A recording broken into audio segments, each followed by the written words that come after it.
The palace remained silent.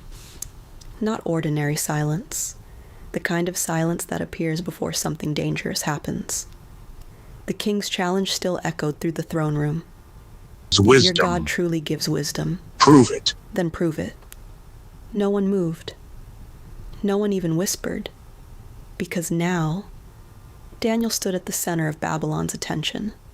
Not as a servant, not as a prisoner, but as a man being tested publicly before the most powerful ruler on earth. And everyone knew what happened next could change Daniel's life forever. The king slowly returned to his throne, but his eyes never left Daniel. The guards remained tense. The royal advisors watched carefully, some with curiosity, others with jealousy. Because deep down, many of them already hated the attention Daniel was receiving. And now, they hoped this moment would destroy him completely. One advisor leaned quietly toward another. He cannot answer this. No one can. Another whispered back nervously. But what if he does? Fear spread again, because something about Daniel unsettled them. His calmness, his confidence, his peace. None of it made sense, especially in Babylon. Daniel stood silently for a moment. Not because he lacked words, but because wisdom does not rush. Fear often speaks quickly, but wisdom waits. And Daniel understood something most people in that palace did not. This moment was bigger than him. Much bigger. Because this was no longer about survival. It was about faith, about trust, about whether God could still be honored inside the heart of Babylon itself. Daniel finally lifted his eyes. My king. My king, if wisdom comes from God, then no man can take credit for it. The room shifted again. Even the king narrowed his eyes carefully now. Daniel was speaking boldly, but respectfully, and somehow that made his words even more powerful. Nebuchadnezzar leaned forward slowly. You speak with confidence, but confidence without proof means nothing. The challenge sharpened. The pressure increased. Some guards exchanged nervous looks. Others expected Daniel to finally break.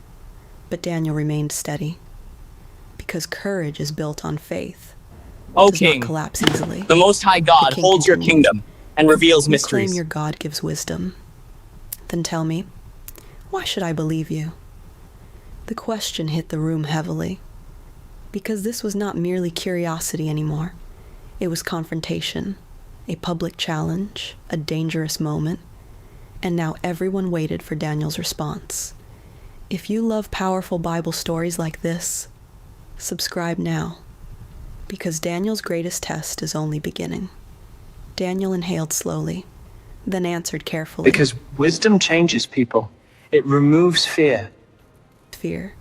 It reveals the truth, and it humbles the proud.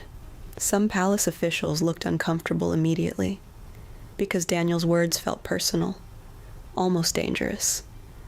The king noticed it too, and for the first time, a faint smile crossed his face. Not amusement, interest, real interest.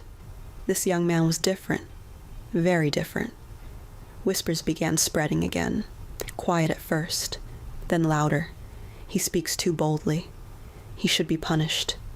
No, the king seems interested. The palace was dividing. Some feared Daniel.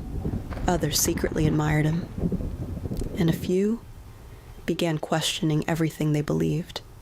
Because courage has a strange effect on people. It exposes weakness.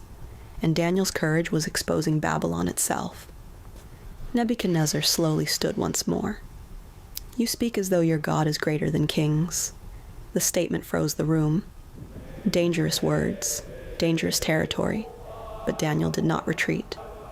My king, earthly power fails, but God's wisdom is forever. A servant nearby lowered his head immediately. Even the guards looked tense now, because nobody spoke like this before Nebuchadnezzar.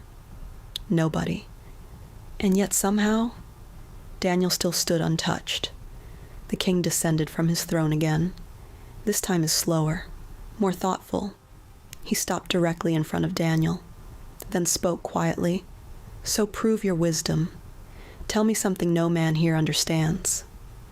The room became perfectly silent, because now the test had truly begun. Daniel closed his eyes briefly, not dramatically, not loudly, quietly, and in that moment, the palace watched a man trust God publicly, not secretly, not privately, publicly. And somehow, that terrified Babylon more than anything else. Daniel slowly opened his eyes, then spoke. "My king."